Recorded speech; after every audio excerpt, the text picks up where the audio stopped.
ये वीडियो केवल मनोरंजन हेतु है। हम किसी भी अंधविश्वास का समर्थन नहीं करते। इस वीडियो का क्रेडिट बेस्ट हिंदी कहानियन को जाता है।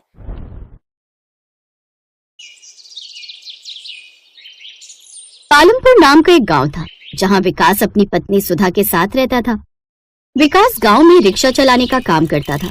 एक रोज जब वो काम पर जा रहा था तब अच्छा सुधा, मैं चलता हूँ काम पर, सवारी आती होंगी। अरे रुकिए तो, अपना टिफिन तो लेते जाइए।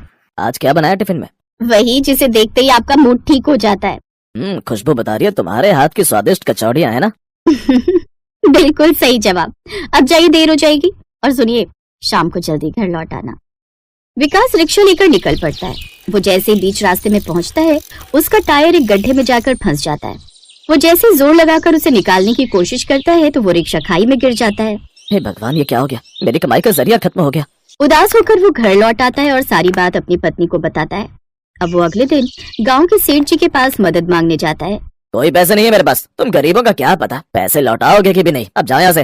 घर लौटते वक्त उसे एक जगह भारी सामान ढोने का काम मिल जाता है। अब वो एक जगह से दूसरी जगह भारी सामान ढोने लगता है, जिससे वो बहुत थक जाता था।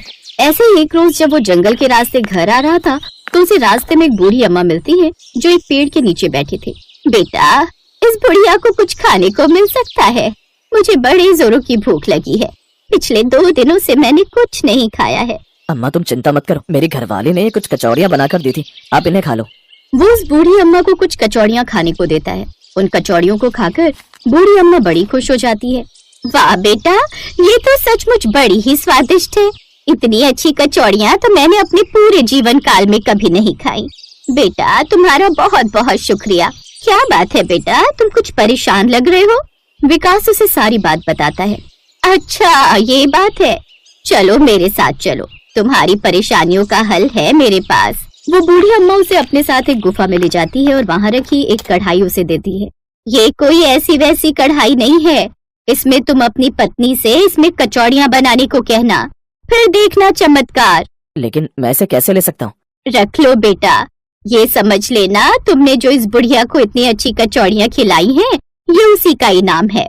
अब तुम इसमें बनी हुई कचौड़ियाँ बनाकर बेचना और जैसे ही तुम्हारी 2000 कचौड़ियाँ बिक जाएंगी, उस दिन इस कढ़ाई में तली कचौड़ियाँ जो बनकर निकलेंगी वो तो तुम्हारे भाग्य ही बदल देंगी। क्या सच में? धन्यवाद माई। विकास वो कढ़ाई लेकर घर आ जाता है और अपनी पत्नी को सब बताता है। उस बूढ़ी अम्मा ने कहा था जो चीज तुम्हें सबसे अच्छी बनाना आती हो वो बनाना, और कचौड़ियाँ तो तुम्हारे हाथ की लाजवाब होती हैं, उसका कोई जवाब नहीं। देखने से तो ये सुनहरी कढ़ाई बड़ी ही सुंदर लग रही है। अब इसका चमत्कार भी देख लेते हैं। मैं अभी कचौड़ियाँ बनाकर लाती हूँ। सुधा रसोई में जाकर कचौड़ियाँ तलने लगती है तो वो कचौड़ियाँ दिखने में बिल्कुल सोने जैसी लग रही थी। सुनिए, यहाँ आइए, ये देखिए कितनी सुंदर सोने जैसी कचौड़ियाँ हैं। ये खाकर बताइए कैसी बनी है? विकास ने जैसे उस कचौड़ी का निवाला तोड़कर अपने मुंह में डाला तो वो हैरान ही रह गया। लाजवाब सुधा, ये कचौड़ियाँ तो बेहद ही स्वादिष्ट है, इसका स्वाद तो लाख गुना बढ़ गया है। क्या सच में? लाओ मुझे तो। जैसे ही दोनों ने वो कचौड़ियाँ खाई तो उनका मुंह खुला का खुला रह गया। इतनी स्वादिष्ट कचौड़ियाँ खाकर तो वो दोनों हैरान ही रह गए। अब लाओ तुम ये जल्दी से मुझे सारी कचौड़ियाँ एक टोकरी में रखकर दे दो, मैं इन्हें गाँव में बेच कर आता हूँ। जी अभी लाई। विकास गांव भर में घूम घूम कर वो कचौड़ियाँ बेचने लगा। कचौड़ियाँ ले लो, कचौड़ियाँ ऐसी वैसी नहीं बल्कि सोने की कचौड़ियाँ ले लो। सोने की कचौड़ियों का नाम सुनकर ग्राहक उसके पास आने लगते हैं। कचौड़ी वो भी सोने की? ये तो मैं पहली बार सुन रहा हूँ। हाँ, मैंने भी पहले कभी नहीं सुना। चलो चलकर देखते हैं। दिखाओ भैया ये सोने की कचौड़ी। हाँ हाँ मुझे भी दो। ये देखो भाई, खुद ही देख लो। अरे वाह, ये तो सचमुच सोने की कचौड़ी लग रही है। जल्दी से लगा दो हमारे लिए। विकास जैसे ही उनको सोने जैसी दिखने वाली कचौड़ियाँ देता है वो सब हैरान रह जाते हैं। वाह, ये तो दिखने में जितनी सुंदर है खाने में उतनी लाजवाब। वाह भाई वाह, मजा आ गया, सच में मजा आ गया। ग्राहकों को उसकी कचौड़ियाँ बहुत पसंद आती हैं। अब सारे गांव में विकास की कचौड़ियाँ सोने की कचौड़ियों के नाम से मशहूर हो जाती हैं। अब रोज सुधा उसे उस कढ़ाई में कचौड़ियाँ बनाकर देती और विकास उन्हें ले जाकर गांव भर में बेचता। ऐसे उसकी 2000 कचौड़ियाँ बिक गई। फिर एक रोज जब सुधा रसोई में कचौड़ियाँ बना रही थी तो उस रोज की कचौड़ियाँ उसे बड़ी ठोस लगी। अरे, ये कचौड़ी इतनी ठोस कैसे हो गई और ये टूट क्यों नहीं रही? जैसे उसने वो कचौड़ी ध्यान से देखी तो वो हैरान रह गई। उसने विकास को आवाज लगाई, सुनिए जल्दी इधर आइए, ये तो चमत्कार हो गया। क्या हुआ, क्यों चिल्ला रही हो? ये कचौड़ियाँ देखिए। वो कचौड़ियाँ असली सोने की थी। सुधा, ये तो सोने की कचौड़ियाँ हैं। बिल्कुल सही जी। अब तो हमारी किस्मत ही बदल जाएगी। तभी उस जादुई सोने की कचौड़ी से आवाज आई, हाँ हम जादुई सोने की कचौड़ियाँ हैं। अब इन जादुई कचौड़ियों से तुम्हारे सारे दुख दूर हो जाएंगे। अब तुम्हें गांव-गांव जाकर कचौड़ियाँ भी नहीं बेचना पड़ेंगी। आज के बाद जब भी तुम्हें इस कढ़ाई से जादुई सोने की कचौड़ियाँ चाहिए होंगी, तुम मांग लेना। अब उन जादुई सोने की कचौड़ियों को बेचकर विकास एक बहुत बड़ा नया घर भी बनवा लेता है। एक समय था सुधा, जब हमारे पास कुछ नहीं था, लेकिन आज हमारे पास किसी चीज की कमी नहीं है। बिल्कुल सही कहा। मुझे लगता है हमें एक बार उन बूढ़ी अम्मा से मिलकर उनको धन्यवाद देना चाहिए। वो दोनों बूढ़ी अम्मा को ढूंढते हुए उस गुफा की ओर गए, लेकिन ना तो वहाँ कोई गुफा थी और ना ही कोई बूढ़ी अम्मा। कमाल है, यही तो वो जगह थी जहाँ वो मुझे लाई थी, लेकिन आज तो यहाँ कोई गुफा नहीं है। शायद वो कोई चमत्कारी शक्ति थी जो हमारी मदद के लिए आई थी। वो दोनों वापस घर लौट आते हैं। उधर गांव का सेठ अब उनकी तरक्की से जलने लगा था और वो अपने नौकर महेश से कहता है, ये कल का रिक्शा चलाने वाला रातों रात अमीर कैसे बन गया? सुना है उसने कई सारे खेत और जमीन भी ले लिए हैं। सुना है वो सोने की कचौड़ी बनाकर इतना अमीर हो गया है। अब वो दोनों विकास और सुधा पर नजर रखने लगते हैं। फिर एक रोज जब सुधा सोने की कढ़ाई में सोने की जादुई कचौड़ियाँ बना रही थी, इस सोने की कढ़ाई से हमारी जिंदगी बदल गई है। तभी विकास उससे बोला, ठीक कहा, अगर ये कढ़ाई हमारे पास नहीं आती तो हम कभी इतने अमीर नहीं बन पाते। महेश ये सारी बात सुन लेता है और एक रोज सेठ और महेश मिलकर उनकी सोने की कढ़ाई चुरा लेते हैं। मैंने रात को तो यहीं रखी थी, पता नहीं कहाँ चली गई। उधर जैसे ही सेठ सोने की कढ़ाई में कचौड़ियाँ बनाने लगता है, उसमें से पत्थर की कचौड़ियाँ निकलने लगती हैं जो उस पर वार करने लगती हैं। बचाओ, इस कढ़ाई में तो कोई भूत है, बचाओ बचाओ। सेठ भागते हुए विकास के पास जाता है और उससे माफी मांगता है। मुझे माफ कर दो विकास, तुम्हारी सोने की वो जादुई कढ़ाई मैंने ही चुराई थी। इन कचौड़ियों को बोलो मुझ पर वार करना बंद करे। रुक जाओ जादुई कचौड़ियों। सेठ जी, आज आपको समझ में आ गया होगा कि इंसान गरीब या अमीर नहीं होता, बल्कि इंसान तो इंसान होता है। इंसान को कभी पैसों का गुलाम नहीं बनना चाहिए। पैसे हमारे काम आते हैं, हम पैसों के नहीं। मैं ये बात आज समझ गया। मैं अब से कभी अमीर गरीब में भेदभाव नहीं करूंगा। सेठ विकास से माफी मांगकर उस जादुई सोने की कढ़ाई उसे वापस कर देता है।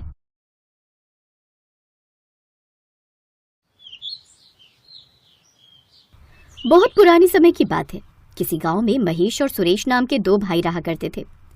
किस्मत की बात है कि बड़ा भाई महेश एक अच्छी नौकरी करता था और वो एक अमीर आदमी था। वो अपनी पत्नी ममता के साथ रहता था। वहीं दूसरी तरफ छोटा भाई सुरेश गरीब था। वो मेहनत मजदूरी करता था और अपनी बीवी कोयल के साथ रहता था।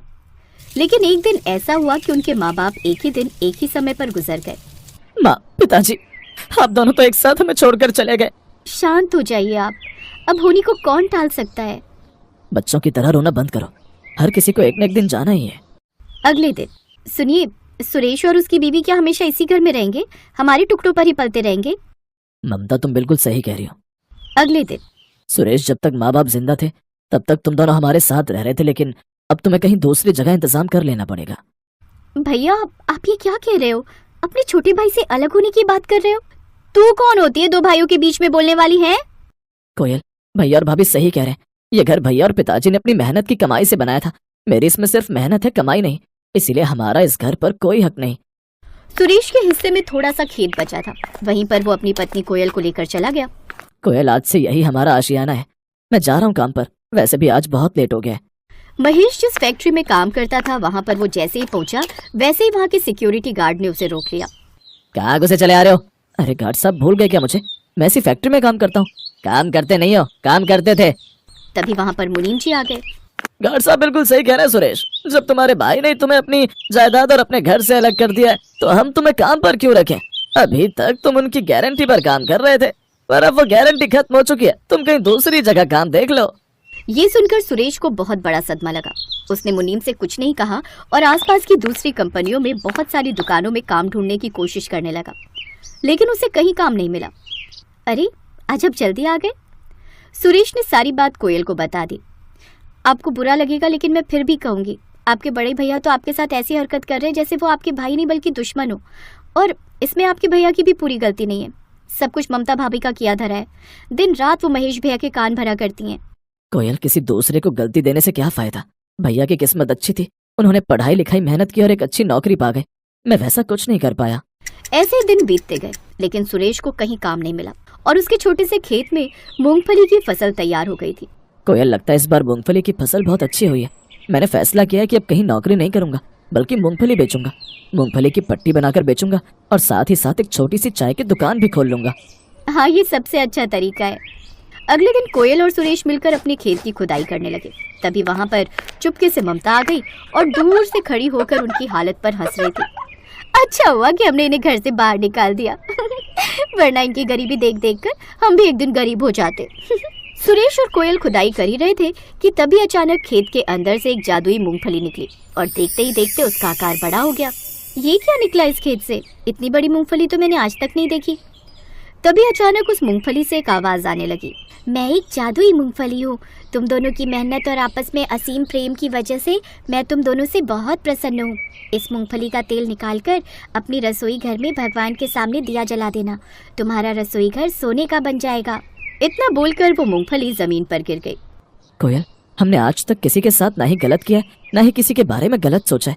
शायद हमें उसी का फल मिला है। चलो इस मूंगफली का तेल निकालते हैं और फिर भगवान के सामने दिया जला देते हैं। देखते हैं सच होता है या नहीं। ये अनपढ़ और गरीब लोग भी ना किसी की भी बात मान लेते हैं। जादू वादू कुछ नहीं होता। ये लोग भिखारी थे और भिखारी रहेंगे। इतना कहकर ममता वहाँ से चली गई। इधर अब सुरेश ने उस मूंगफली का तेल निकाला और रात में उसी तेल से भगवान के सामने दिया जला दिया।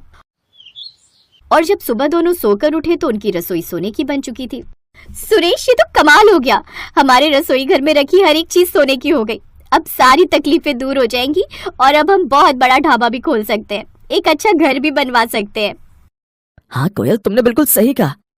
अगले दिन ही उस रसोई घर में रखे 2-3 सोने के चम्मच सुरेश ने बेच दिए और जो भी पैसा मिला उससे उसने सबसे पहले तो एक अच्छी सी दुकान खोली और फिर धीरे धीरे घर भी बनवाने लगा। ये सब जब उसके भाई और भाभी ने देखा तो दंग रह गए। ममता, इन लोगों को अचानक दौलत कहाँ से मिल गई? कहीं वो मूंगफली वाली बात सच तो नहीं हो गई? महेश, चलो ना इनके घर चलते हैं। बाद में बताती हूँ ये सब हुआ कैसे। महेश और ममता सुरेश के घर पहुंच गए। आओ भैया भाभी, कैसे हैं आप लोग? हमें घर से निकालने के बाद आप तो हमें भूल ही गए। सुरेश, तू तो जानता ही है कि मैं तेरी तरह फ्री तो रहता नहीं हूँ। इधर से गुजर रहा था, तेरा घर देखा तो चला आया। कोयल, तुम्हारी रसोई घर से पीली पीली रोशनी आ रही है। क्या मैं तुम्हारा रसोई घर देख लूं जाकर?